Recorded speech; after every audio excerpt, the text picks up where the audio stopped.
Hello, everyone. Seems time has snuck up on me. Hope everyone's doing well.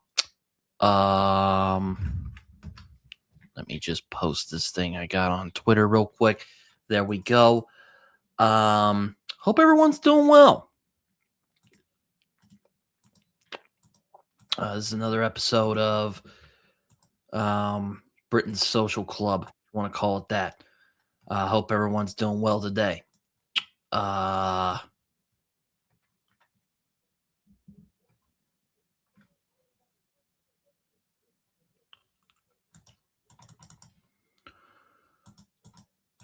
Yes, hopefully everyone's doing well today. Yeah, welcome back to Britain's Social Club. I always want to call it Hangout Hour. It's not Britain's Hangout Hour. That's a different thing. But this is Britain's Social Club.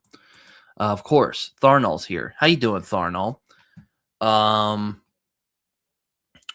yes, hope everyone's doing all right. I got my Diet Coke. Got all my stuff here, so I'm good to go. Hope everyone's doing good today. Yes, Britain's Social Clubs where we hang out for a bit, talk about whatever pops to mind. Mostly book related. Mostly book related. But yes, I am 25 now. Made a video about it the other day. And now this is my first stream as a 25-year-old man. So, fun times. It is a very windy day out here in Oklahoma City.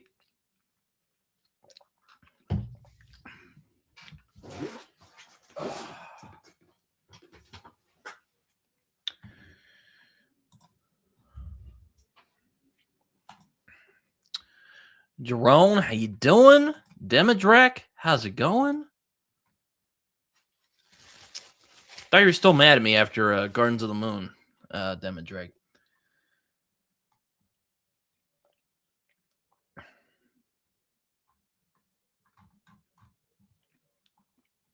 Hopefully everyone's been doing well, though, reading good books or comics or, whatever you guys are reading. Yes, I am just relaxing today. I didn't have church today, so that was kind of weird. It's kind of funny. I had a little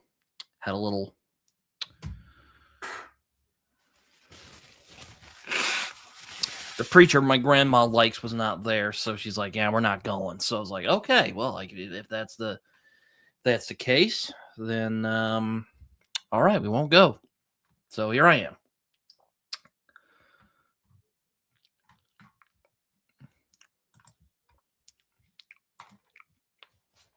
Been reading Jack Vance, Fritz Leiber, and Glenn Cook. So a lot of old school guys from the sounds of it. I want to reread Fritz Leiber at some point. I read him like late high school. Not really. I don't feel that much different than when I was 24. And sadly, no Faye showed up at my house. Or, well, maybe not sadly. It's probably a good thing the Faye didn't show up because if they did, that would probably not be a good time for anyone involved.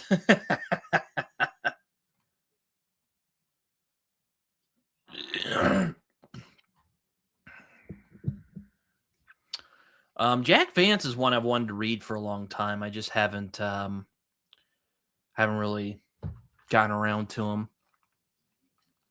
I don't really know where to start with him. I know some people don't really love his style. I know a lot of people don't like how he depicts women. So, I can't really help that.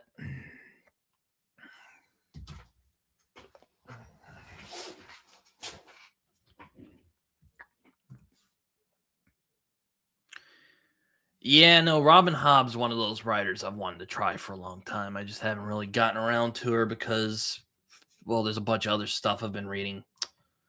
But before you guys ask, what am I reading? Well, I'm reading a couple of things. I finished Sebastian Weiss's novella Driver a few nights ago, which was quite good. I enjoyed it a lot. Well, maybe enjoy is the wrong word because it's a very dark and depressing read. but it is a very good book. So there you go. There are some gripes I have with some minor quibbles I have with it, but overall, I thought it was a very good book. Very well written. So I finished that, and tonight I'm going to be starting Mushroom Blues by Adrian Gibson. So I'm looking forward to that. Um, so yeah, there you go. I am also reading Jade City, which I will probably be done with very soon because I'm at the last like 40 pages, and it's a much slower book than I thought it would be. A lot of it is based on like intrigue and like politics more than like kung fu action. Though there is kung fu action in this book, and it's quite good. It's well written. Um, it is involving. I will say that it's quite good. I will be reading the second book, whenever that'll be. Probably a couple months from now.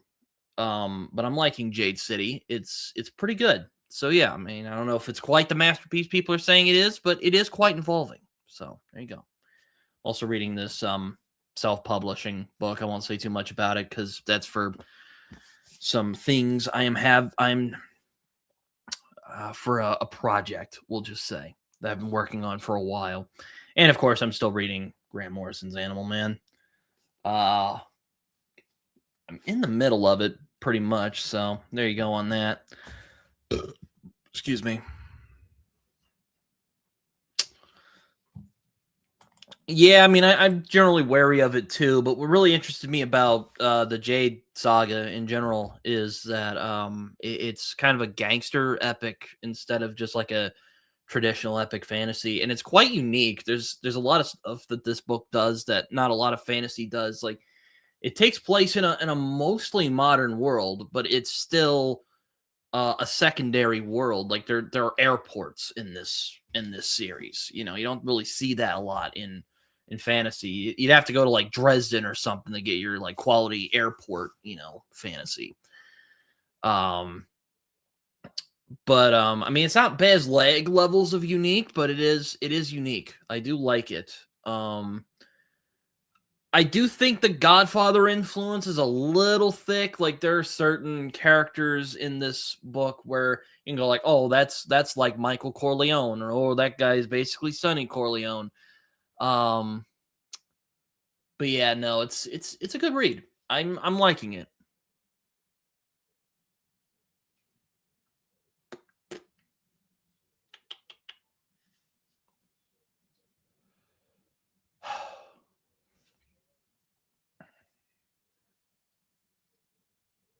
Hmm. Hmm. Sorry. But yeah, so that's kind of what I'm thinking of it at the moment. But yes, I'm generally quite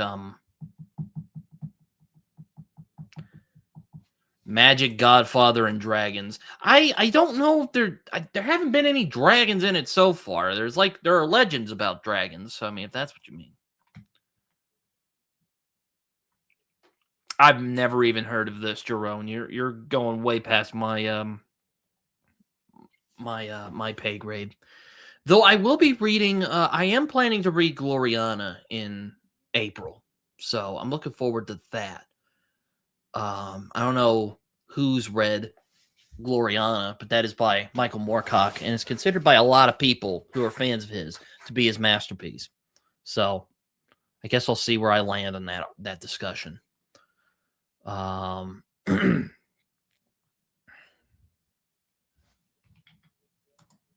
hey John, how you doing?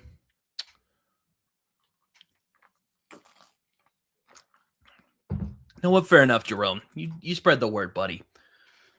Um, I think that's what Gloriana the book is riffing from. Is um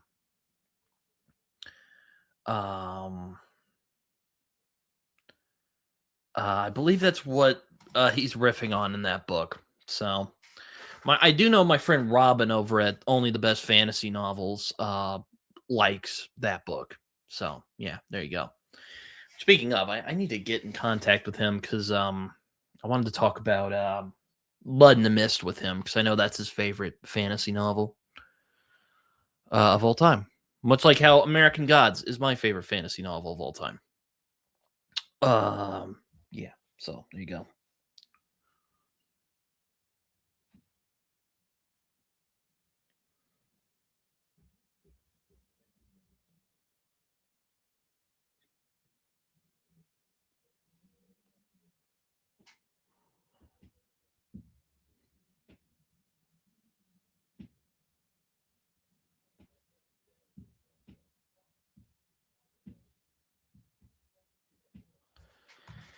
Are you going to read Neil Gaiman's new book? I don't know. I don't know. It's I still have a lot of complicated feelings about Gaiman. I'm not really sure how to handle. So I'll just leave it at that. I will say I have no plans to. I'm kind of that opinion. I was already kind of the opinion. And I hate to sound because I fucking hate when people do this. When someone gets canceled and they go like, "Oh well, their stuff wasn't that good anyway." I'm not saying that, but I am saying that I did think even before this whole mess happened. I don't know if Gaiman has a great novel left in him. I liked Oceans at the End of the Lane, but I do think it kind of just fell flat at the end. At least it did for me. But a lot of people really like it. So, yeah, maybe I'll pick it up at like like a used bookstore or so. I don't know. I'll probably get it somewhere, but I have no plans to at the moment. It only depends on well how it's going to be published, which I imagine will not be a shit show. Um, because people just love to get on their high horses on the internet, and not saying that. You know what? I'm not even going to get into that whole mess because it's like I said, it's a mess. I don't really want to get involved in that. Um, so we'll see. I just don't think Orson Scott Card's a good writer. I was just, I may try the Alvin Maker series because that actually sounds like something I was talking about and stuff I'd like to see more of in fantasy. Is um um Oh yeah, Americana in fantasy. Yeah, there's Americana in Alvin Maker, so I thought, that might be interesting, like a proper American epic fantasy, like that could be interesting. The only thing I've seen that's kind of pierced the mainstream that is like closest thing to an American epic fantasy is like The Dark Tower from Stephen King. Oh, how was it? That's one of the few like Alan Moore like classics that I have not read. So how was it, Jerome? Is it good? I know it's like one of his like cult favorites. Like a lot of people love. It's one of his like '80s masterpieces that didn't like take off in the same way of like a Watchmen or his Swamp Thing run, or even V for Vendetta, which all of those I recommend quite highly. But yes, that's one of his classics from the '80s that I haven't read. I haven't read a lot of 2000 AD. Next year though, I mean, I am thinking since I am doing the Morrison-a-thon, I am thinking of reading Grant Morrison's Zenith, which is like his superhero bit that he did at 2000 AD, before America found him.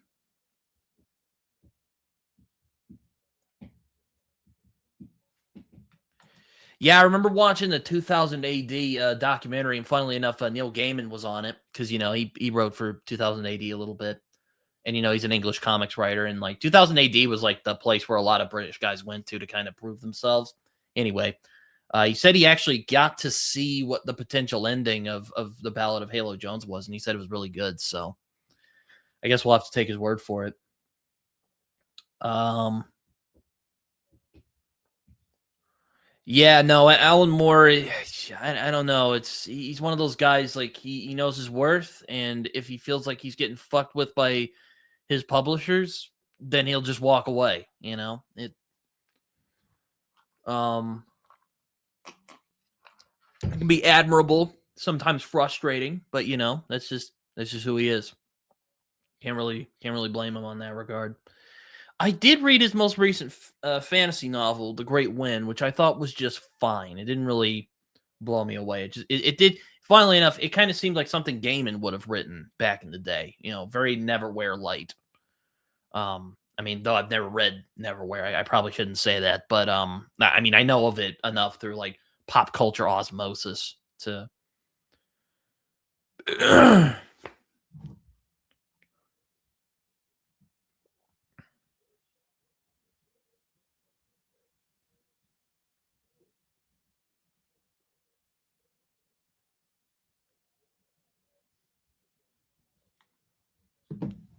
I do own it. I own Neverwhere. It's over there. I just haven't picked it up yet. I thought about reading Anansi Boys because you know, it's in that American Gods universe. I'm like, well, I gotta read that at some point because you know I love American Gods so much. But also apparently the audiobook from Lenny Henry is really good. So there's that. Um I have read some M. John Harrison Jerome. I've read Light from him, which I quite liked. I thought it was a really unique science fiction book.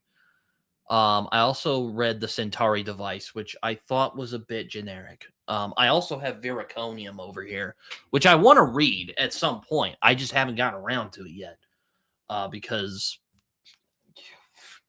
there's so many other fucking fantasy, man. So many. It's ridiculous.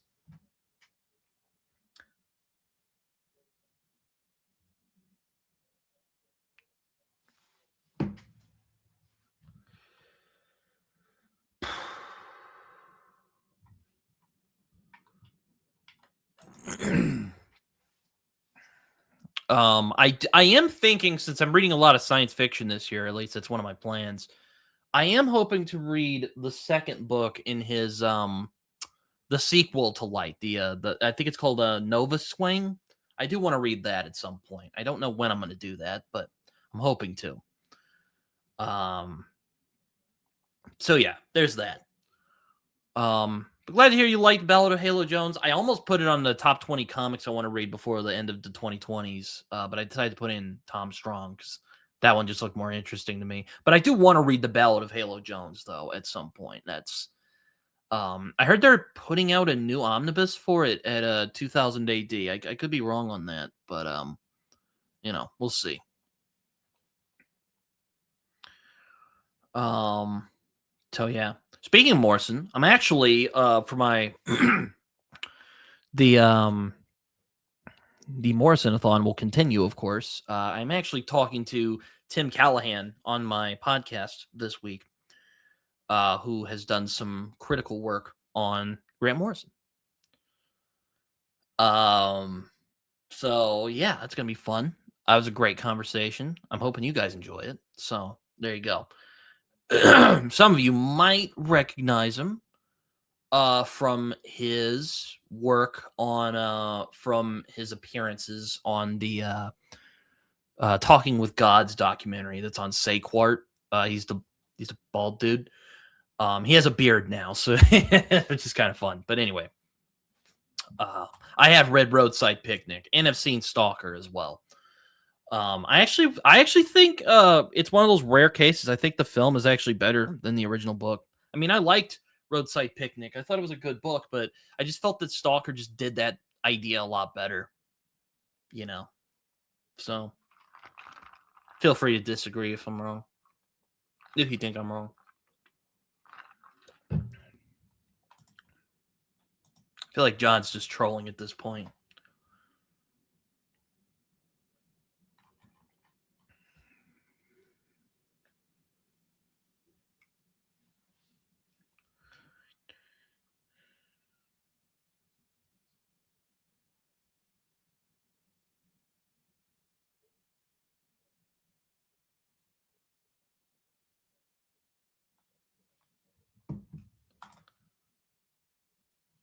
Yeah, no, I mean, I know there's like video games of Stalker. I haven't played them, but yeah, I know they exist. I know it's out there in the world for people to read, to play. I mean, not read. I don't know what I'm talking about.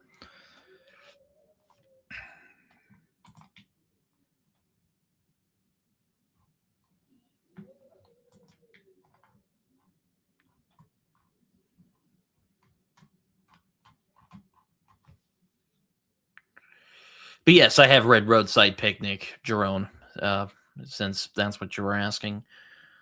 I know that Nova Swing is kind of a riff on Roadside Picnic, if I remember correctly.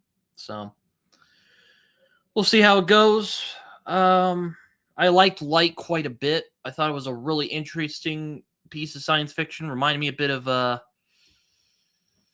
um oh remind me a bit of like Philip K. Dick stuff. Which I enjoy Philip K. Dick quite a bit, so there you go. He's my second favorite science fiction author, so what are you gonna do? Um Speaking of Stragatsky's, I'm actually hoping to read Snail on a Slope sometime this year um because my friend Livia has been just harassing me about reading that book. And I'm like, all right, I'll read it since I'm going to be reading a lot of sci-fi this year. So there you go on that.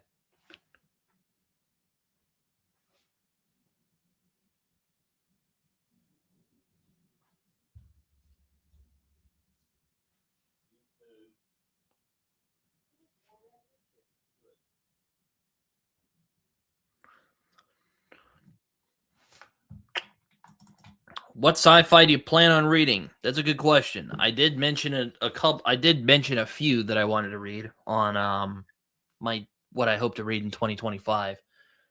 But just off the top of my head, I am hoping to read The Stars My Destination, Red Mars by Kim Stanley Robinson.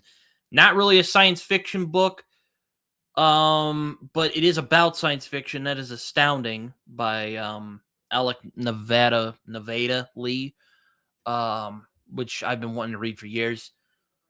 I already read Girl in Landscape from Jonathan Lethem, which was weird as hell. Um, the Andrew Gillsmith book I'm hoping to read. There's also T.R. Napper I've wanted to read as well. Um, who else? Who else? Maybe I'll sneak in some Philip K. Dick, but I feel like I have to be in a particular mood to read Philip K. Dick. Like I can't really. He's not one that you can just kind of sit down and read casually. I have to kind of get myself in a particular headspace and not paranoia before anyone cracks any jokes about paranoia because Philip K. Dick was kind of a weird guy, um, to say the least. um, Andrew Gillsmith's book. Hold on, let me look because I actually have a list written down here. So let me just find some of these books I'm hoping to read. Also, Project Hail Mary. I'm probably going to read that. I thought that the movie was going to come out a little later on than it actually was, but yeah, it's not. But I'm probably going to read it because what are you going to do? And of course, Snail on a Slope. I'm hoping to read that. What else do I have here that I'd like to read? Man.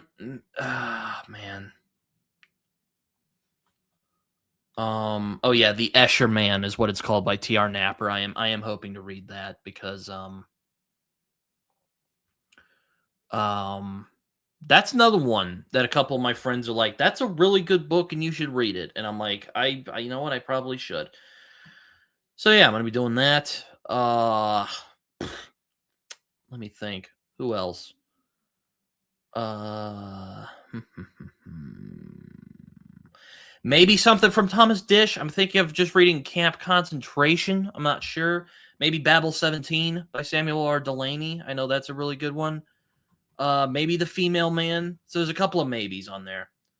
I'm trying to find the Andrew Gillsmith book that I was going to read. I'm forgetting the name of it at the moment, but it's like an indie sci-fi. It's about an AI that they think it's possessed by a demon, so they send a priest to go. And I'm like, that sounds really interesting. I want to read that. So I'm trying to find the damn book here. I know I wrote it down. And of course, Mushroom Blues, even though it's kind of science fantasy, because who gives a shit about, genre labels anymore? It's good. Oh, Our Lady. It's called Our Lady of the Artifacts, or Artilects by Andrew Gilsmith. That's what book it is. Um, hoping to read that. I'm also hoping to read Adrian Tchaikovsky sometime. I'm probably going to go with Service Model, because that just sounds like something I would like. It's about AI. Can AI gain sentience? I'm a real sucker for that. So yeah, there you go. That's kind of the lowdown of a lot of the science fiction novels I'd like to read before the end of the year. So there you go. Hopefully that gives you a good lowdown, Tharnall. Good to hear that Astounding is great. It was actually, funnily enough, it was actually Raph who was telling me about it. I'm like, you know what? Fuck it. I don't have, I'm gonna read it this year. I'm gonna do it. If it's the last thing I do, I'm gonna read the damn thing. So you can hold me to it. But yes, science fiction and crime novels are kind of my main focus this year, and fantasy standalones, of course. So there you go.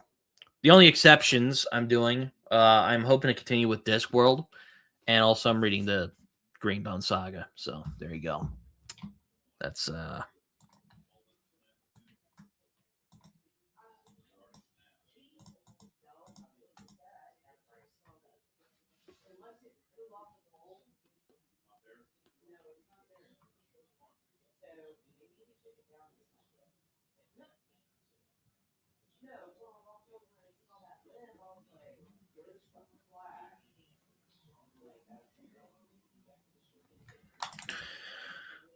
Oh, he did a Warhammer book? I didn't know that.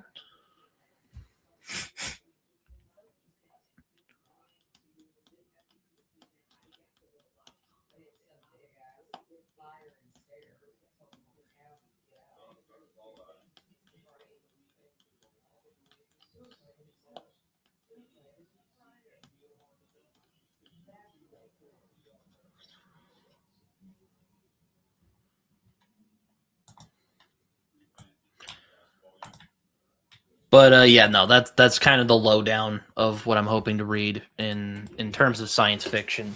The one I'm really looking forward to, of course, is The Star's My Destination, because that one's like a very influential novel, and of course Nova Swing. I'm hoping to read Nova Swing at some point.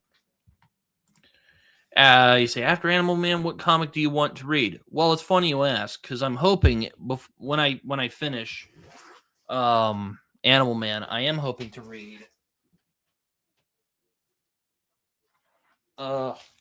Bam, Absolute Martian Manhunter, because this is the absolute book that I've been wanting to read more than any of the other ones. Though I've heard all of them are well worth the read, but this one just looks like it just looks freaky, and I want to know what it's about. And also, I'm a big Martian Manhunter fan, believe it or not. So there's that as well. And also the artwork apparently is just absolutely insane. It's just So I'm hoping to at least read Martian Manhunter, Absolute Martian Manhunter. I would have preferred to just wait the run out and wait for it to be collected, but I just couldn't. I'm like, I got to see this. So I generally fucking hate when they put it in 2 volumes. I don't like it. I don't like it at all. But I'm hoping to read this before the end of the month because, oh man, this is the absolute book I've been wanting to read. So above all of them. And then after that, I'm probably going to read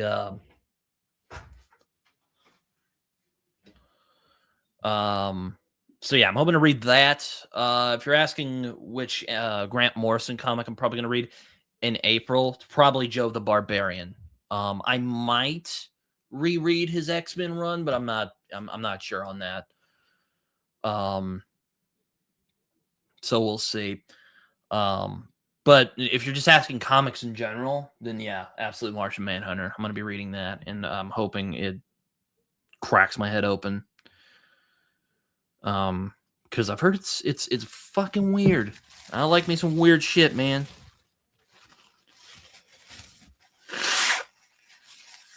Oh.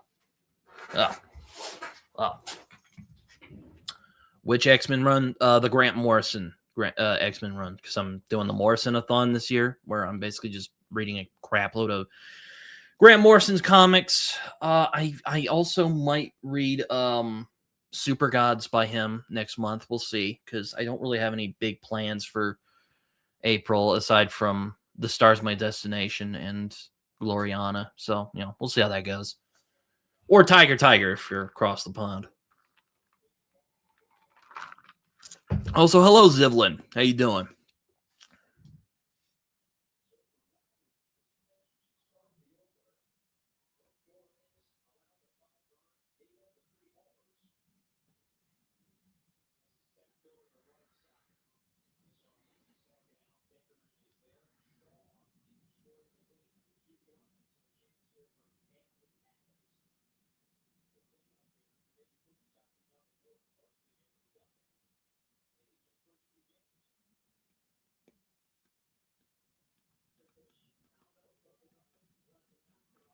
Sorry, I'm looking at something. Don't mean to be rude here.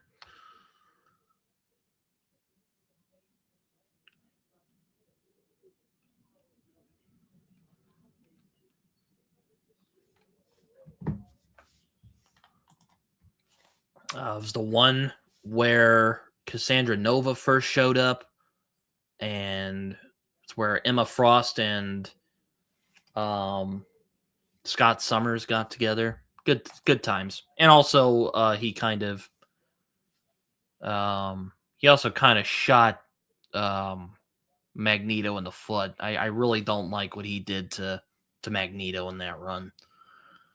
Honestly, I find that his X-Men run, or their X-Men run, whatever you want to call Grant Morrison, I find it kind of encapsulates the best and worst parts of him. Like he like that first good bit of it is great. Like I love the Cassandra Nova stuff. I love the Genosha bit. I love the raid at Xavier's mansion.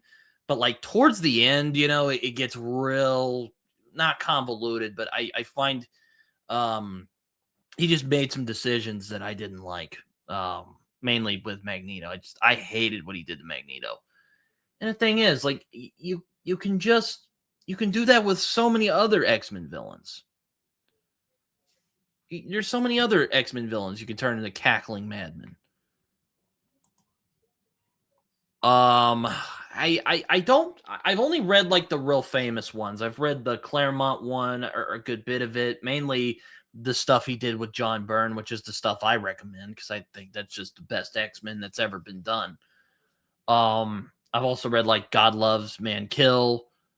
I also really liked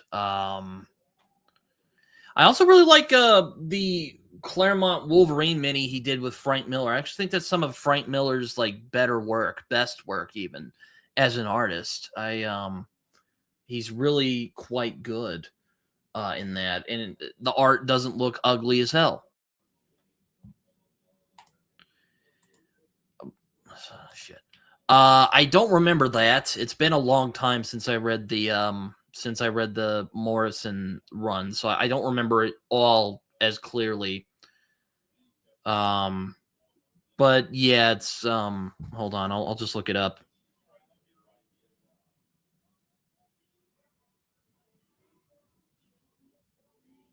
Mm-hmm.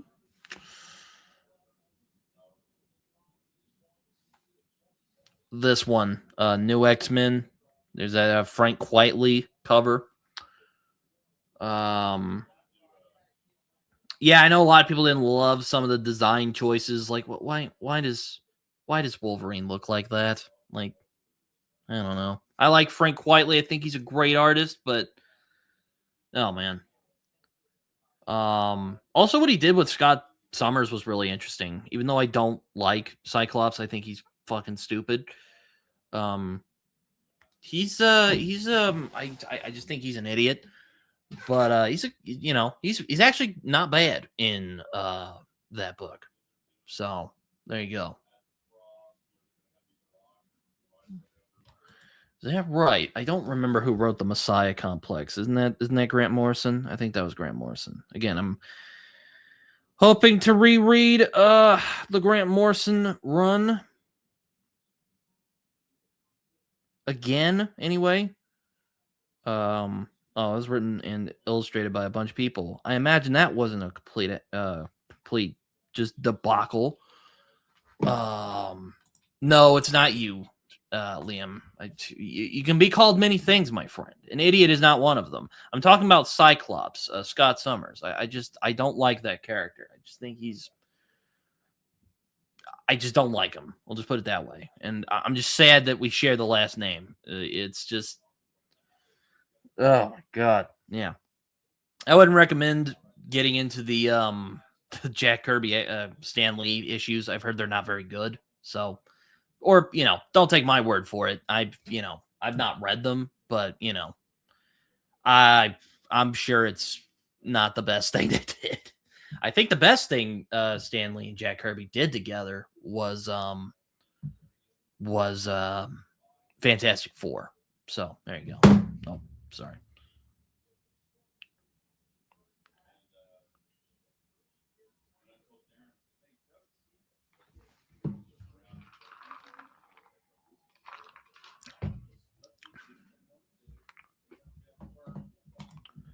Yeah, I was always really big into like. I mean, I love Wolverine, but I also really loved Nightcrawler. I really love what Chris Claremont did with Nightcrawler.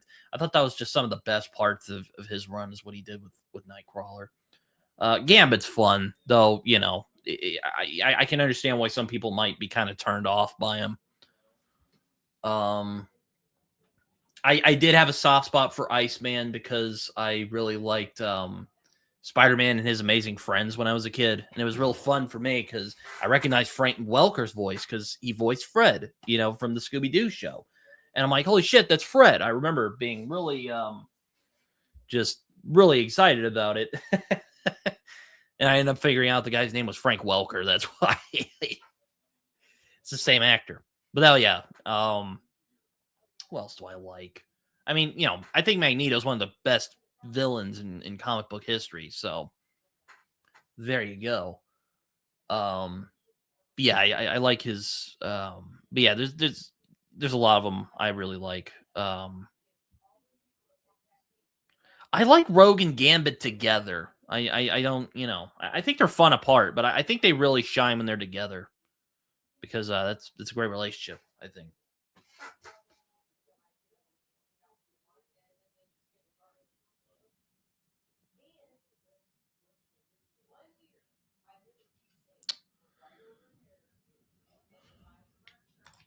Have you read the Far from the Grey Mouser comics or Beowulf one? No, but I do want to read the. But I did see they put out an omnibus recently for the Far from the Grey Mouser comics with a Mike Mignola cover. Um, I do want to read the ones that Mike Mignola did because I love Mike Mignola. He's great. So you know what? I will take you up. I will take you up on that, Liam. We can read it together. Yeah, I'm a big fan of Kingpin as well. Then again, I'm a big Daredevil guy, so you know. But fun fact, he actually started out as a Spider-Man villain. That's actually where I discovered him from. Because if you guys remember that '90s Spider-Man show that came out, I know it's a bit cheesy, but I enjoy it for nostalgia's sake. But he's in that, and the guy who voiced him, I'm forgetting his name. I think it's like Roscoe Brown or something like that.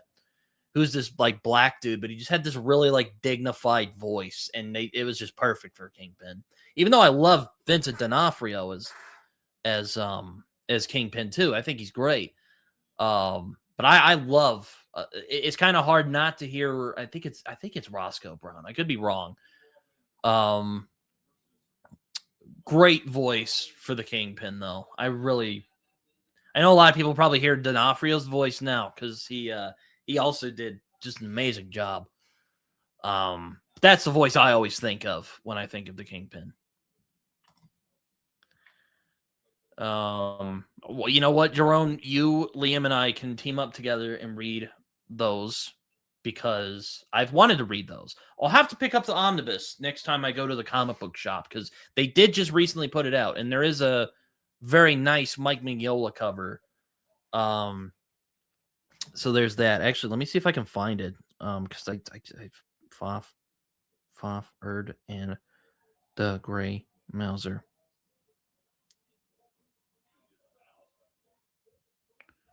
Mignola. Oh, here it is.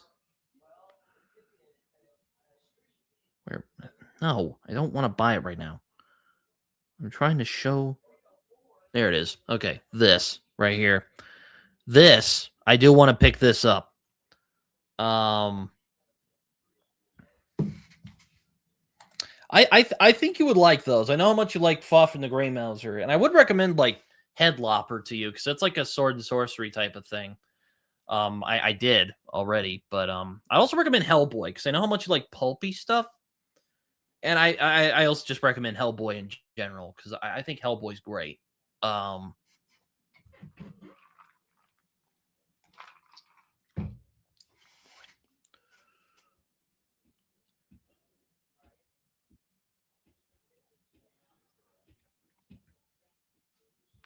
I enjoyed some Hellboy movies when I was younger. You know, that was where I first heard of Hellboy. And I remember being so spooked out because I was a kid. You go to church and they tell you all this stuff. And I got all spooked out when it said Hellboy. I thought I was gonna get like struck down by lightning or something if I said Hellboy. Um, it didn't happen, so I can say it now. It's fine, but yeah, no, it was not a fun experience. Um, yeah, it's also the Goon, which is a lot of fun. I really like that.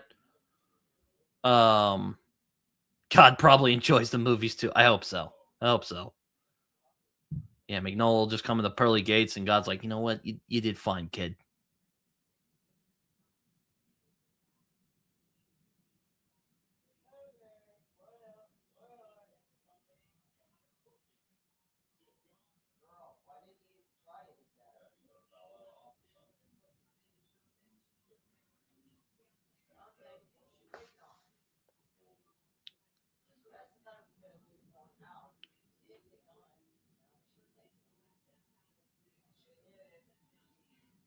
Sorry, just and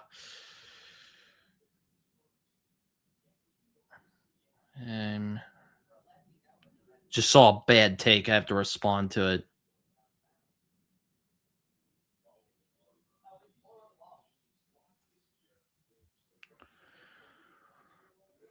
I like to think God has a good sense of humor about himself. Hopefully.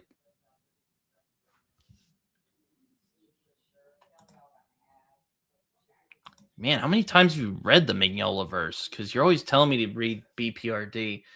Which what's funny, my friend Zachary Shea is actually reading the Mignola verse in order, which is crazy. He's reading the Wild Hunt arc of Hellboy, where Duncan Fegredo took over on artwork, which oh man, great stuff. I think aside from Mignola, I think Fegredo might be the best like Hellboy artist that isn't Mike. Just really, it's really, really good stuff. Yeah, my friend Shay would get along. I don't know if you get along, but he's doing the same thing, which is quite neat.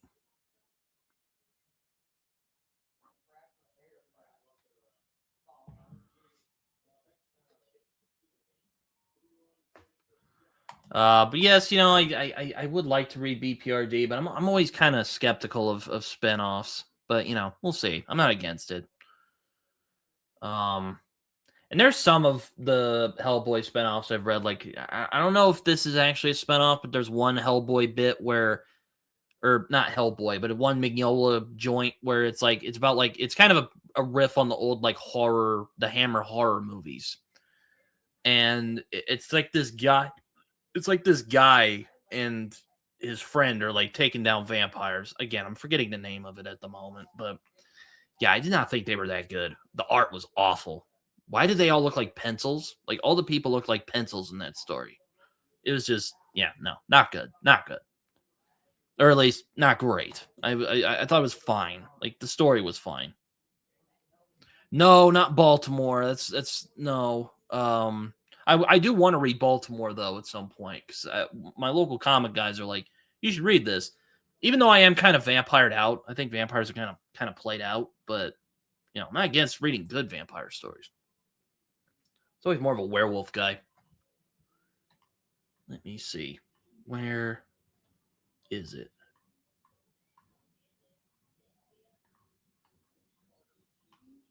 I know I have it here someplace.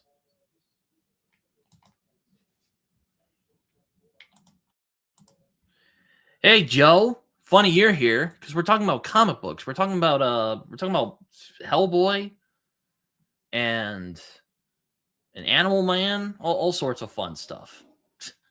Mr. Higgins Comes Home. That's what it is. Yeah, that one. I thought that one was just kind of meh. I didn't really take to that one.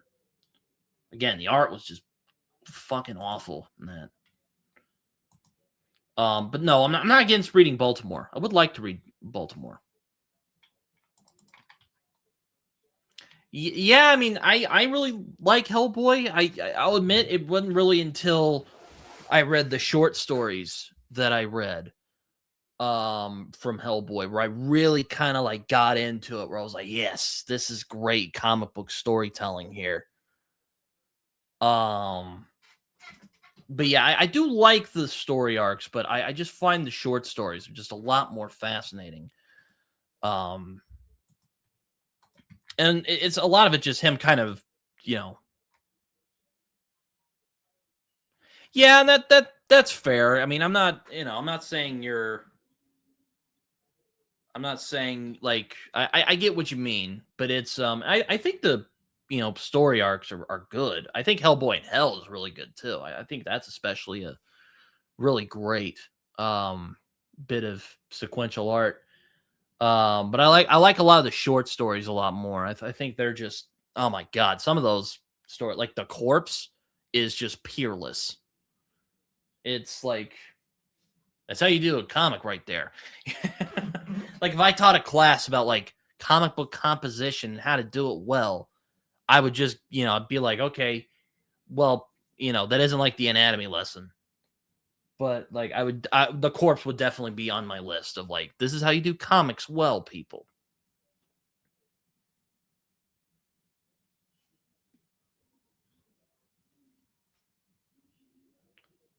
There's also kind of a bit like I find that Mike was kind of just making it up as he was going along. Like I don't know if he had like a plan.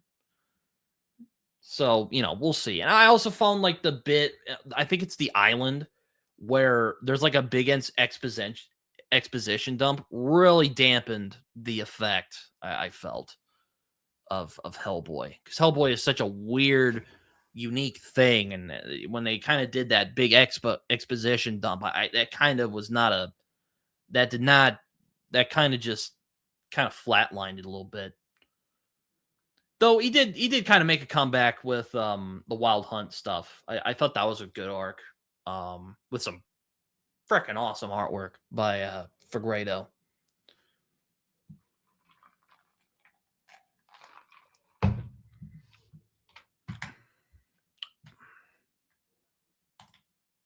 That's exactly what I didn't like. I wanted a plan for the whole thing. Okay, that's fair. I mean, Um, well, hopefully you've read the short stories, and maybe you'll feel the same way I did, where um, I just thought the short stories were great. Like that's how you do comics, right there. At least in my opinion, that's how you do it. Anyway, what was I going to talk about? Oh yeah, on a recent Epic Comic Book Wednesday. If you don't know what that is, it's when Steve Donahue and Michael K. Vaughan talk about comics that they like, mostly older comics, because they think newer comics are not as good. And they talked about the Anatomy Lesson by Alan Moore, my favorite single issue of all time. Um, it was quite good. Both of them were good breakdowns, though of course I kind of disagreed with Steve on his breakdown, where he basically said that he appreciates what Alan Moore did in his Swamp Thing run. Like he acknowledges that it is good. He's just like not the biggest fan of like of that kind of style where like a writer is kind of given a lesser known character and is allowed to kind of reshape them as they see fit, and which I disagree with. It's actually a lot of the comics I really like nowadays is when these writers are given these kind of lesser known characters and are like, go nuts, because what are you gonna do with it? If it fails, we can just cancel it and be fine. Um, they mainly do American, so yeah, you'll see like a lot of you'll see like they've done like Thor and um. I keep trying to get Steve Donahue to read like Saga, but he doesn't he likes his capes. So he does like Hellboy though, and he likes the what else does he like? He also likes the Conan comics. So there's that. Well, until he goes on a rant about SJW stuff, which like again, just I can't. He's like Dale Gribble. He's just unknowable. I don't know what his his deal is, because like he'll go on these like really impassioned rants about like SJWs and whatnot. Comes like right off of something Ethan Van Sciver would say. And then he like turns around and goes on rants about Donald Trump and saying a bunch of things that I don't like Trump as much as the next guy, but like I think he goes like he I don't know if he goes too far. He just some of the things he says, I'm like, dude, you're going off the rails, man. I don't see what you're saying. Like he thinks Trump's assassination was faked. I'm just like, are you fucking kidding me? Like, come on, dude.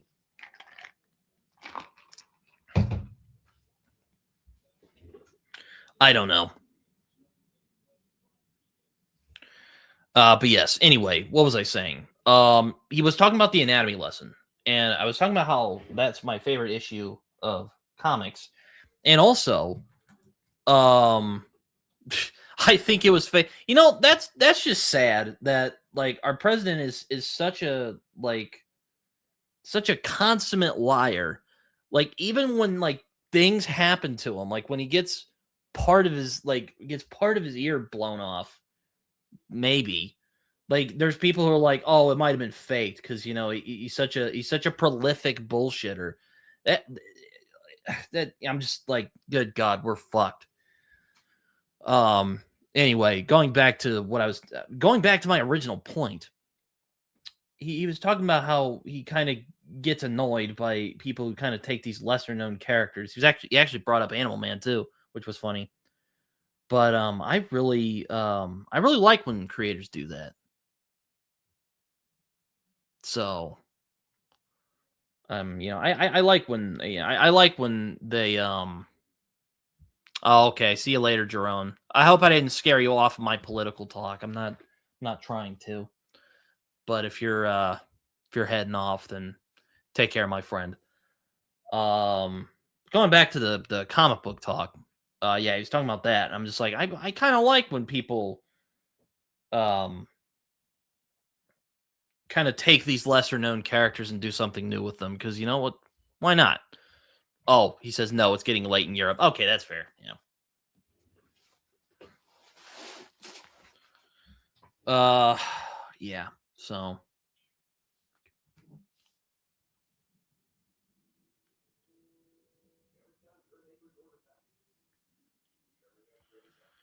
anyway, yeah. So it's funny. I left a comment. He actually responded to me. Let me find it. Actually, let me see. Because we often find ourselves disagreeing on comic related matters. Where is it? Where is it? There it is. Okay, shush.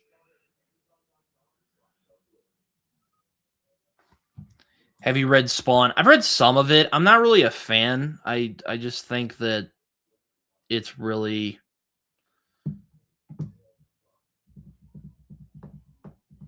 it's I just think it's kind of just edge lordy bullshit. Like I don't know. I'm not a fan, is what I'll say. I've heard some of the stuff like Brian Michael Bendis did on Spawn was pretty good. But I generally I find there's really great potential in Spawn. It's just Todd McFarlane won't let like a really good writer or creative team just go nuts on it and really take it to another level where it could be good. Or even great, He hasn't had that like, you know, Alan Moore type who he's like, here, do whatever you want with this, because why not? because I do think there are interesting things you can do with Spawn. It just hasn't happened, because Todd McFarlane, I respect him as an artist. I don't think he's that great of a storyteller, to be honest with you. I am glad that he did start Image Comics because there's just been so many great series that have come out of there. Though, I mean, I don't really think McFarlane had, excuse me, didn't have much to do with that. But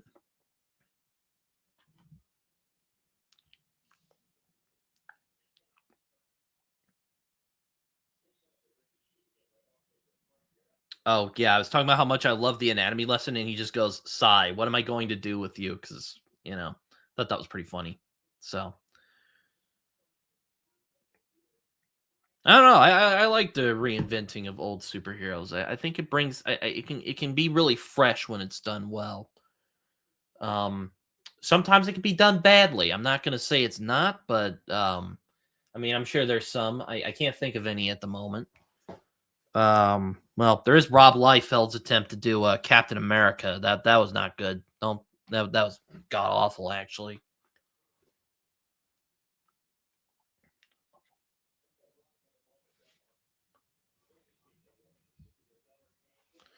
Which is why I'm interested in Absolute Martian Manhunter because it's kind of this radical reinvention of not really a lesser known character. I mean, Martian Manhunter's has a good following. I mean, I love Martian Manhunter. A lot of people love him from the JLA cartoon, but I'm really fascinated to see what they do with it because it looks really interesting and unusual. And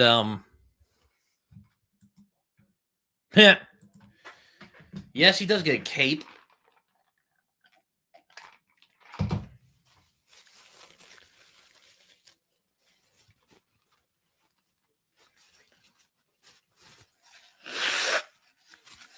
I always love the scene in Incredibles when Edna goes on a rant about capes.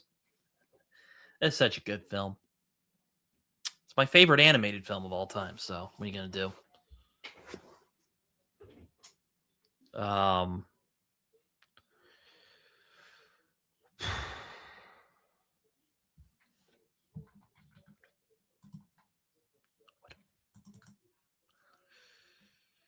yes, and that's funny you say that because that's actually what does end Syndrome at the end of the movies because he has a cape. It's really I didn't notice that till I was older. Um, that's good. I like that. So it won't get like snagged on a missile. That's great. I love that. No capes. I love the Incredibles. Um, I love to call the Incredibles like I always kind of jokingly call it like Watchmen for kids because it's very much kind of that not real world, but very much like okay, what if superheroes were real and like what would happen if politics intersected with superheroism? And it's really interesting. Though I think that Brad Bird has more of an affinity or well, it's more heroic than Watchmen. Watchmen's just like fucking dour. Watchmen's just dour. Ugh, man.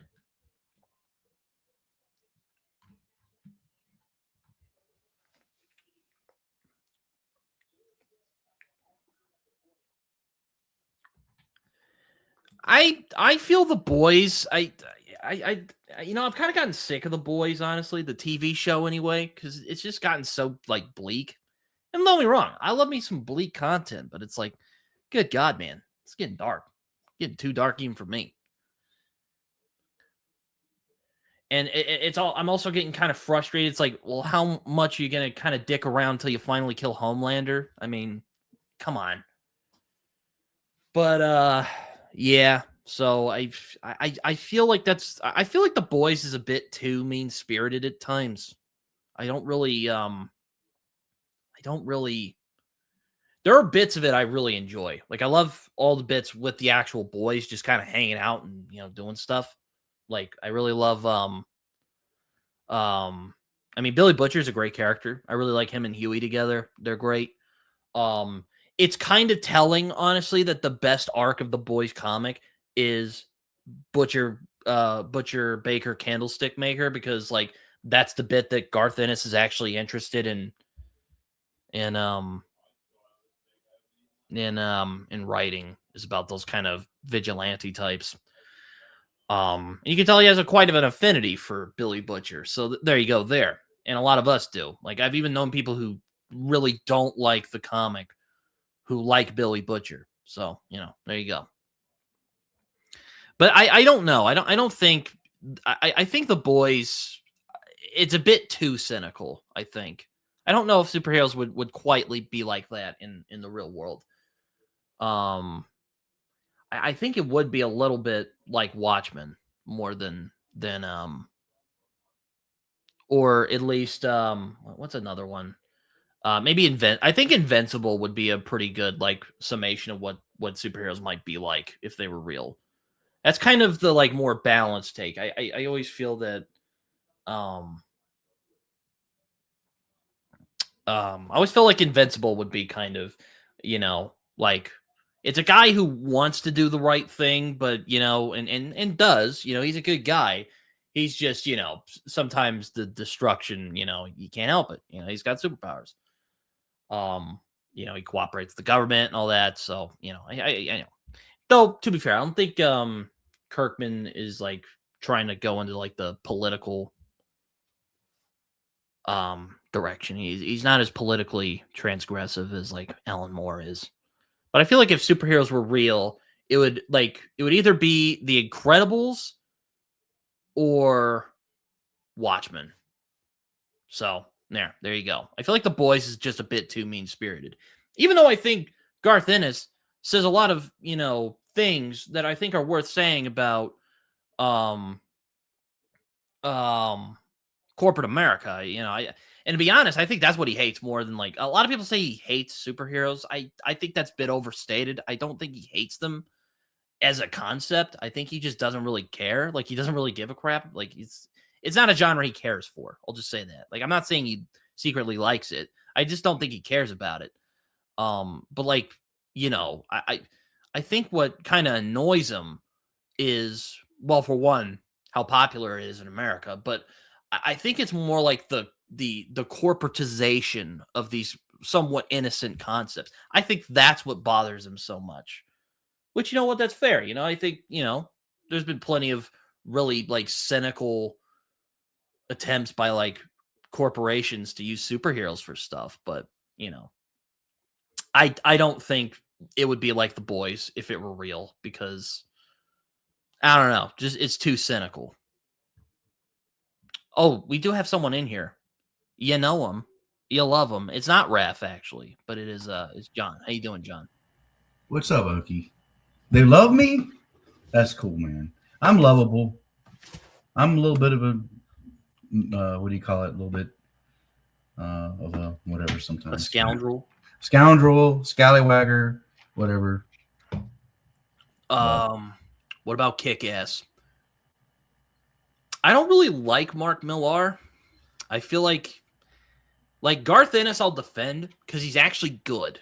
Like, you read something like Battlefields or Preacher or Punisher Max, you'll realize this guy's really good at writing when he's not doing weird, edgy shit like in The Boys. Mark Millar, like, he has good ideas, but I just don't think he's good as a storyteller. I really don't. And I think Kick-Ass is one of his tamer books. But again, there's like this odd mean-spiritedness. I'm just like, what the fuck are you doing, man? Like, get out of here. Anyway. Cheers, JCM. Anyway, there's my rant about comics and if superheroes were real. It's kind of my opinions on the subject. Oh man, Okie, I got to learn how to mute this thing. Yeah, there's a StreamYard. Or, well, are you on your phone or on computer? No, on the computer. So I got a little mic. You could just. Yeah, I'm gonna have to find that thing. I'll get it. Microphone access. For Vendetta. That's a great. I don't really consider that a superhero book. It's you more mute like me until I get this figured out.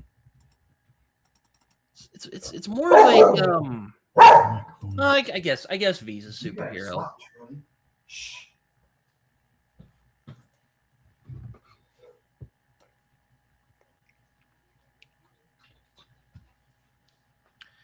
And I'm not saying like Preacher doesn't have its weird edgy stuff, but it's like it's a good story for the most part. Or the Oscars tonight? I didn't even know.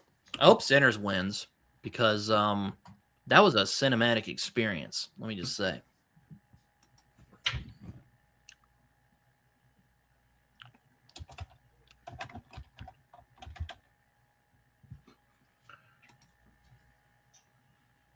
But yeah, no, I don't. Going back to, yeah, you know that I do. I also like the movie of Kick-Ass more than the book. I think the movie is a bit more even-handed.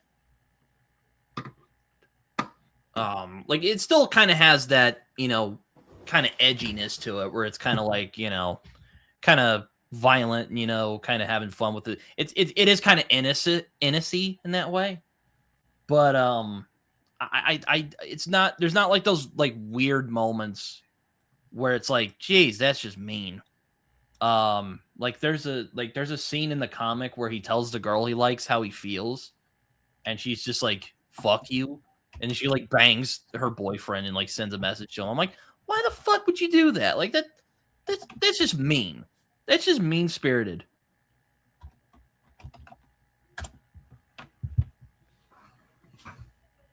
Like this is mean. I mean, I was bullied in high school. I feel even the bullies at my high school would have been like, Jesus, man. All right, Okie. I think I got it. Did you mute me? No. All right, never mind. My dog stopped barking any. Oh, okay. Oh, I can't do that. Okay, sorry. I'll just do it if figured out how to mute barking. He stopped. No, I see that. I hear that now. But if you just like if he barks again, I'll just mute you for a little bit. Well, we got a surprise for you later. I'm hoping that he'll sing for you an anti-war song, "Too Many Puppies" by Primus. But that's later. Let's just hang out for a while. And really, it's good dog content, man. I mean, it really is. But I don't put it on a minute. I don't care about that. But I'll give it to you. It's good stuff. He'll sing for you. Wait, Joe. I thought it was the other way around. I thought Invincible. I don't know. Which, by the way, new Invincible season is coming on in like 3 days. I'm really looking forward to it because that show is great. Dog's very talkative. He is, but we got him. It was just a yip. He's a very vocal dog. He's a special good dog, man. He really is. I'm sure. Honestly, I don't even fucking watch the Oscars. I just get pissed off, and it just feels kind of masturbatory after a while. You're just like, Hope they honor Robert Duvall because he died recently.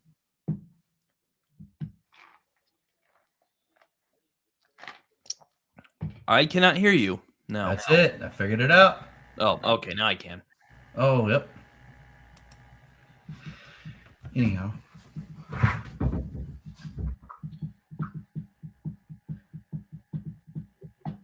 Oh, I was answering Mark's question about V for Vendetta. I don't know if V for Vendetta is a superhero book. I guess it is. I always kind of thought of it more like a political book, but what are you gonna do?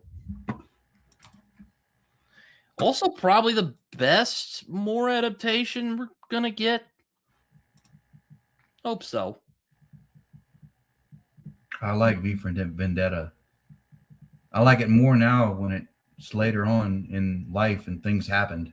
Like it definitely stuff came true and stuff. So I respect it more now. The movie, at least. Oh, hold on. Where's...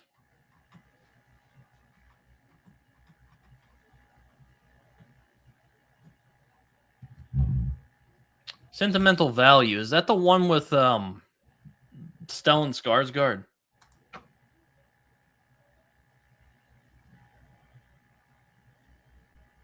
Where the fuck?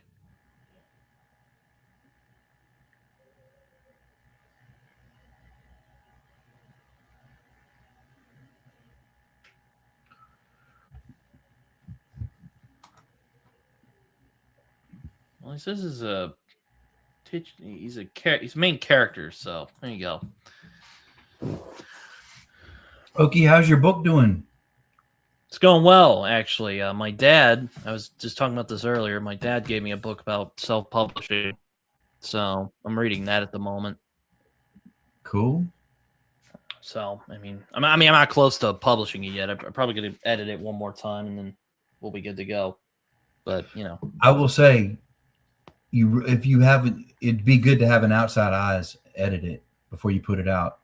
I did the same thing and thought, oh, I'll be all right. But I was so impressed with what an outside editor did, and I had to pay him money, But finally, it was like, look, I found a great one that does it for me for a good price. But really, just the whole what they're saying and how they say it, and what they do to your prose, just an outside eye trying to that because the story's in your head how you want to come across, but they'll tell you, hey, how it actually is in some ways, even if they aren't a great editor. But it'd be good to have an outside editor before you publish it. Yeah, I didn't know it was today. I don't really watch the Oscars because, again, I just get kind of mad at it. Just don't pick any movies I like. I felt Whiplash should have won Best Picture in 2014, but it didn't. They gave it to fucking Birdman. It's like, damn it. And again, I agree with Thornall. I don't know if it was a really good year for movies. I mean, Sinners was great, but and 28 Years Later was really good too. But I didn't really wasn't any films that like stuck out, Oh yeah, I and didn't Superman. like 28 Years Later. I mean, I didn't like it that much. It was great. It was okay, but not, and better than the other ones, but not like worthy. Especially when they did the upside down cross, like satanic thing at the end. I was really turned off by that. Like, what are you trying to say with the next one? Like, dude's got, so you're saying the savior of humanity. I don't know. Just my own stuff. But I was turned off by it. Britton, what are your thoughts on Batman Beyond? Really like it. It's really good. I think all of that DC animated universe is really great. So I am not impartial, but it is really good. Also really neat, also really cool view of the future, and a really great intro that was made by the late Darwin Cook. So there you go. That's what I think of Batman Beyond. I don't love it as much as the animated series, but it's great. It is very good. All of them are really great. So there you go.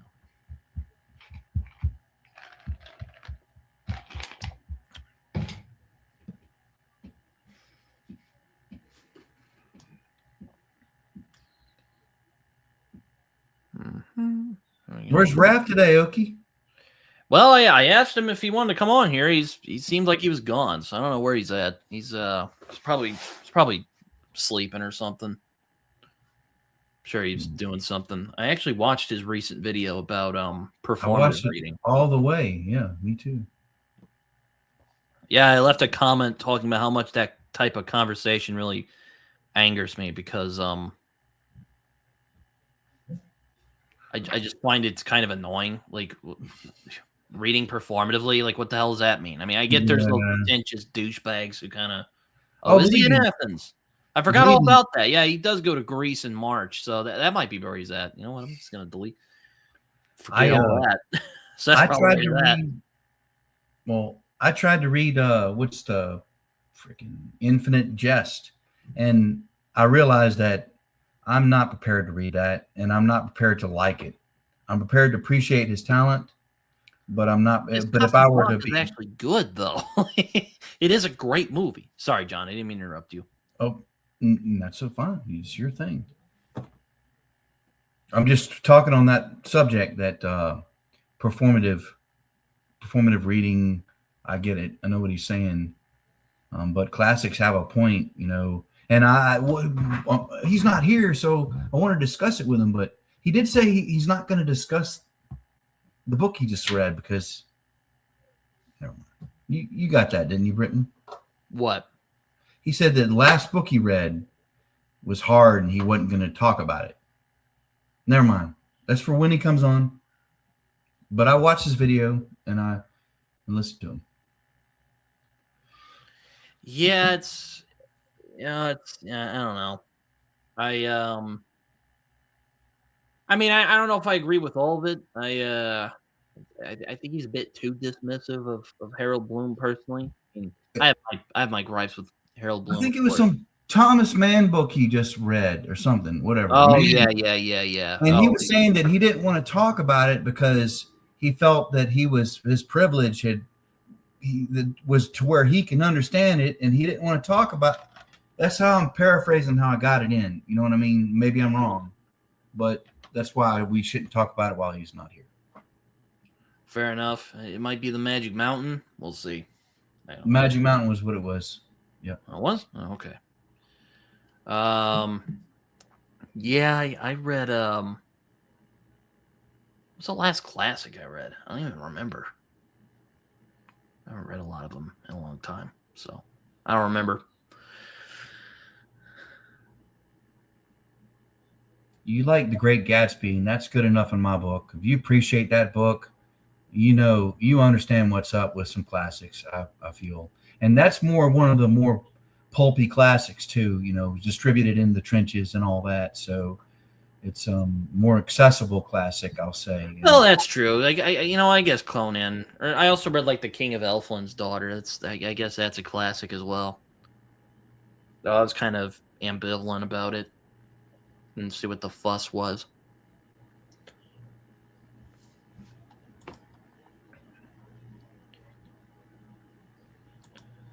There's a lot of great filmmakers who never won an Oscar, like Stanley Kubrick never won one. Paul Thomas Anderson hasn't won one, which is insane. I'm telling you, if No Country for Old Men hadn't been made in 2007, I think There Will Be Blood would have won. Like, I really do think so. Great movie, good cinematography in the first part. Yeah. Anyway, yeah, there's a lot of great movies that have not won Oscars, and you're just like, what? How? But what are you gonna do? I don't remember if 12 Angry Men won or not. Let me find it.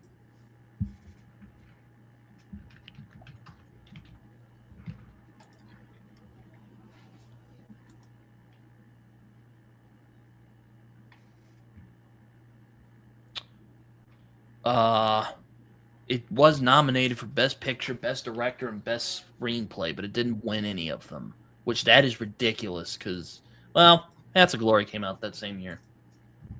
And Seventh Seal. So there was some stiff competition there. Anyway, there's a lot of great movies that haven't won Oscars, even though they probably should have. I don't get it.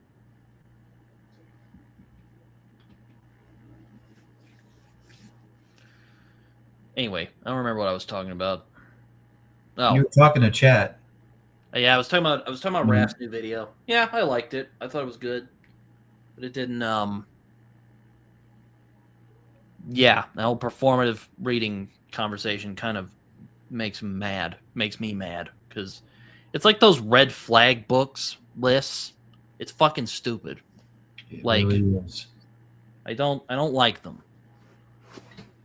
I mean, the one book I would say is probably like a red flag book where you're like, oh, this book really spoke to me. It's like if you pulled up the Turner Diaries and I'm like, oh, this book really spoke to me, I'd be like, yeah, I'm probably gonna stay away from you and you need psychological help.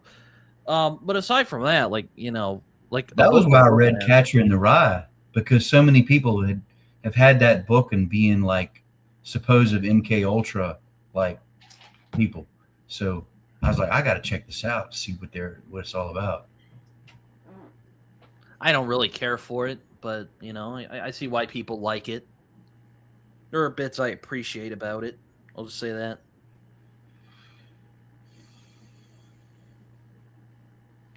Yeah, It's no, a I'm really not. good first-person novel getting inside the head of some. That's what I think it is. I mean, it's the guy's messed up. He's all over the place, but he's accessible. I understand how he is.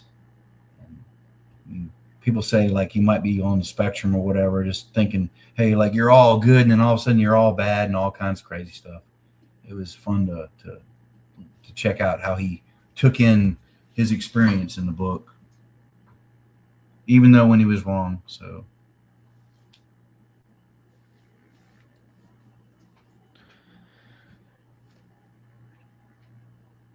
Yeah, no, I'm not really as big into like slice of life books as much. Though I did like Lonesome Dove quite a bit, so there has a good bit of slice of life in it. So I guess it depends. It's like like John Updike novels or Philip Roth novels where it's just like guys being like, "Oh, I'm getting older and women." I'm like, I don't fucking like. I worry about that shit in my daily life. I don't want to read about other guys worrying about that shit. It doesn't make it interesting reading. That's what I'm saying.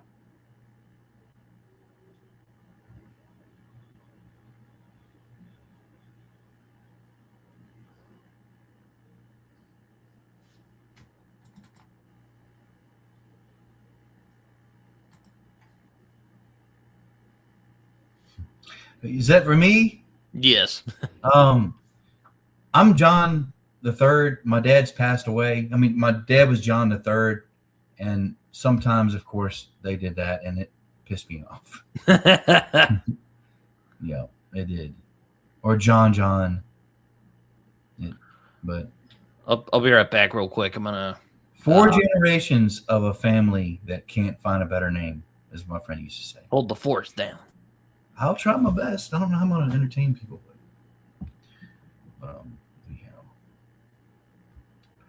So,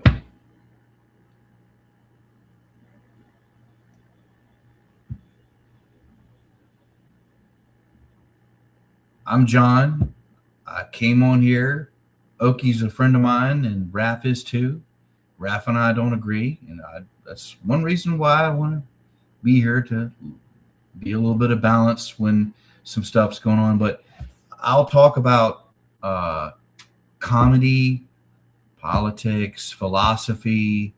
I'm not very well read in the genre department, but I've read some classics and some here, there, this, and that. And I'm a writer, an author, and about ready to publish something else here coming up. Oh, very nice. What are you publishing? A little bit. Well, Doki, I was just going to ask you. I would like your opinion on something. What's that? It's a very, very small something. Okay. I want to read you a prologue, but it's so short. It's like, look, it's just this. It's nothing wrong at all. Okay. And I'm going to say to you, this is the perfect prologue. And I know there's not many people here. That's okay, but I want your opinion, if you would. It's the new novel I'm publishing, if you'd like to hear it. Okay. All right. Well, if it's 2 pages, yeah, go ahead. Just real short. General Glorf and his crew arrived back at Craxon B in the waxing of the 75th rotation of our binary star system.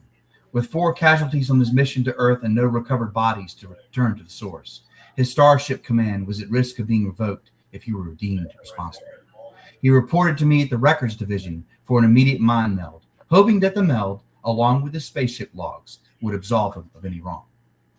I'm sorry for our fallen comrades, General Glorf. I sensed during our meld your apprehension of how their deaths will go over to the Council. However, I don't think you have anything to worry about. Our AI is processing their tragic fates as inevitable. Yes, I hope that would be so, though it has been 4-star rotations since we had a single loss on the exploratory mission, and no captain in all our history has lost as many as 4 men on a peaceful mission. General Glorf gave me the crystal containing the Humphreys human memories, and I plugged it into the sync machine and paused. From the cabinet behind me, I poured a double vodka tonic and downed it in 2 gulps. Grigsby, I thought you were not allowed to drink at work. I smacked my lips a few times to savor the subtle flavor of vodka made with kiki berries. I have special permission to ingest a drink or three to calm myself before taking on another species' memories. Alien mind melds are treacherous. You never know what to expect. Though I must admit, while I doubt Kiki Berry vodka can be beat, I'm going to appreciate tasting Alfred Humphrey's potato vodka through these memory crystals. What did he call it again? Tater mash, said General Glorf. I took a deep whiff of Kiki Berry from the bottom of my empty glass. Well, I'm permitted one more drink while on duty. I poured out an extra stiff drink. Time to find out. I flipped the switch and initiated the Humphrey family memories. That's it. It was pretty good. Yeah, you're a good reader of your own work, man. Thank you. I mean, I'm just saying that it's just sharing it with you, and I know you're writing work. My work is post-colonial, and you're writing colonial stuff. So I just want to share you with your prologue, real short. I'm not going to do that again. I mean, it was good, man. Yeah, I appreciate it. Yeah, I mean, I know there's some authors who aren't good readers of their own work. Like I've heard, like William Gibson isn't a good reader of his work. Like I've heard people go, like, yeah, he's not. Yeah, no, I think you're good at it. I've thought about doing like readings of my book, but I was kind of like, I want to wait till I like have a right, like, okay, I'm actually going to release this, and then I'll read passages and get people excited about it. If you want someone to read your work and let you know what I think about it, I'll do it if you want. Yeah, maybe I'll keep you in mind if whenever I see if I'll send them out to beta readers whenever that'll be. So, well.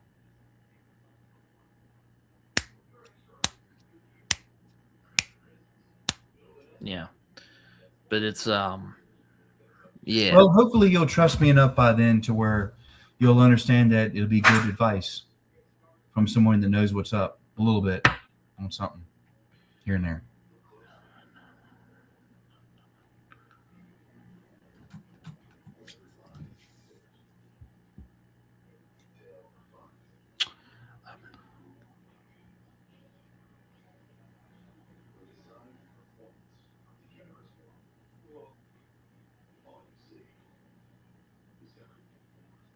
Oh yeah, I forgot the trains, or not Train Spotting, Train Dreams movie came out last year, which I read the book because I wanted to, read it for the movie, and I just haven't watched the film yet.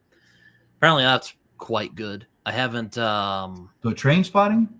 No, Train Dreams by Dennis Johnson. Which is good. It kind of reminded me of the Border trilogy by Cormac McCarthy a little bit.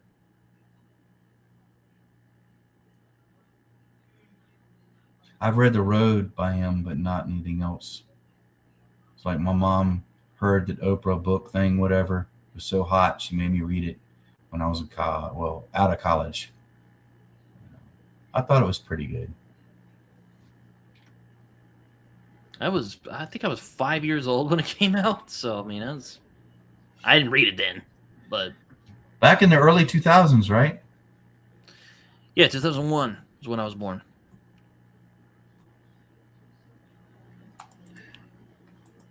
Yes, that's right. They are both in that movie, which is fun. I think Joel Edgerton's a underrated actor, man. I've liked him in most stuff I've seen him in. I always say if they had just managed to time travel Joel Edgerton to 1974 when they were making the Great Gatsby film from the 70s, it would have been a perfect adaptation. Because, like, again, I just don't see Bruce Dern as Tom Buchanan. He's too creepy looking.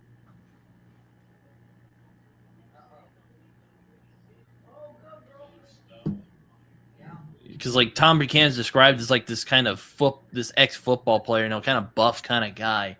And here's fucking Bruce Dern slinking around. Looks like he, looks like he's driving around in a bus that says free, driving around in a van that says free candy on it. I'm like, what are you doing? What are you doing, man? I don't know. Maybe it's just me.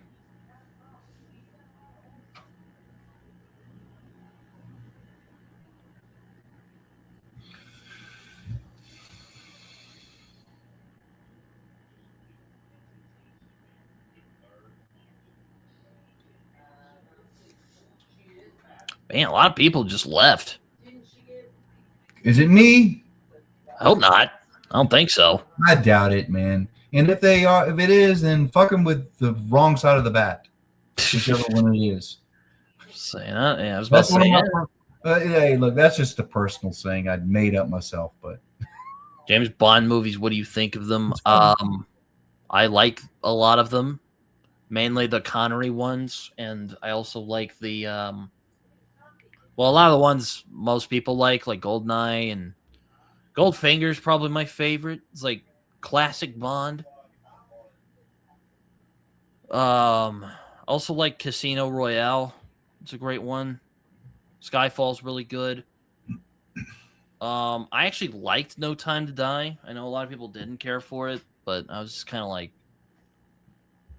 I don't know, people just hate things nowadays. people just love to hate nowadays. Yeah, pretty much. Hate everything. Get your feelings. Hate is a drug, guys. I mean, it's like, yeah, hate this, hate that. You get yourself worked up about stuff, and it's a drug, and you should stop.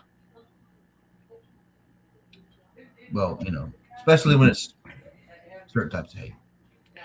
Yeah, I mean, again, it depends, but I do like them. I grew up watching them, so. I mean, some of them have aged. I mean, obviously, but I think a lot of them still hold up. James Bond movies are great. Oh yeah, and Timothy Dalton ones are underrated. Like License to Kill, I think is a really underrated Bond movie. Just like one of the rawer ones where he's just going off on a rampage, and you're like, this is awesome.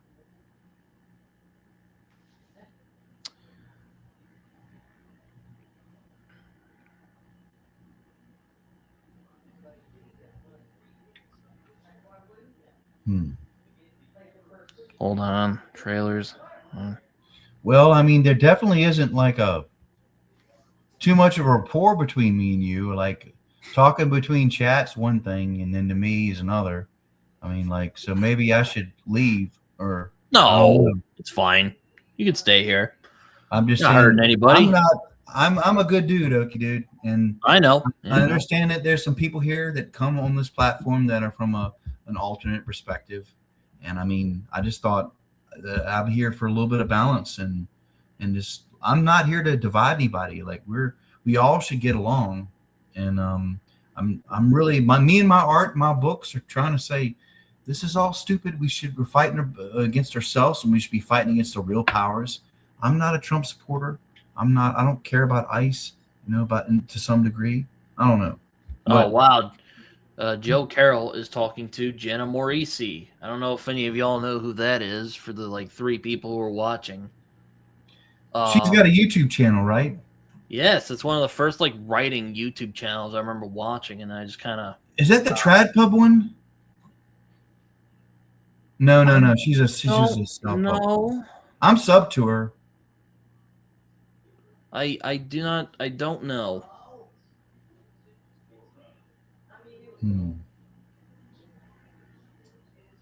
I'm sub to her. I don't know. But yeah, it's funny because that brings me back to when I was first watching AuthorTube and BookTube, whatever you want to call it. All right, I'm collecting who it is now. I'm seeing who it is.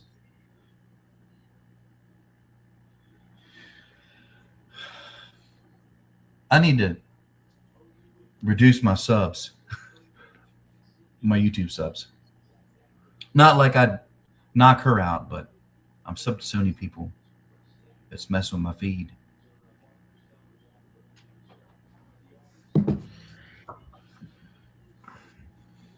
Yeah, but it does seem like things are quieting down. I generally don't like stopping after an hour and a half, but yeah, I'm probably gonna take off. But thank you, John, for showing up. Hey, look, anytime, Mookie. I mean, it's too bad that you and I couldn't talk to each other for a little bit. I mean, it's not all about. We talked a little bit. Yeah, we did talk a little bit, but I mean, maybe next time we can talk more. We'll see. Yeah, I mean, talk to me. if it's not chat, you can talk to me for a little bit, ask me questions.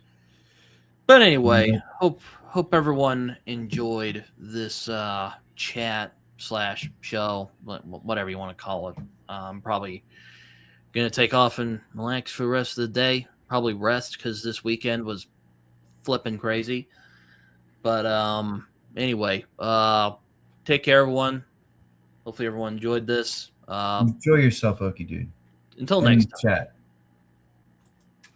Not fucking leave studio. End stream. There we go. And leave studio.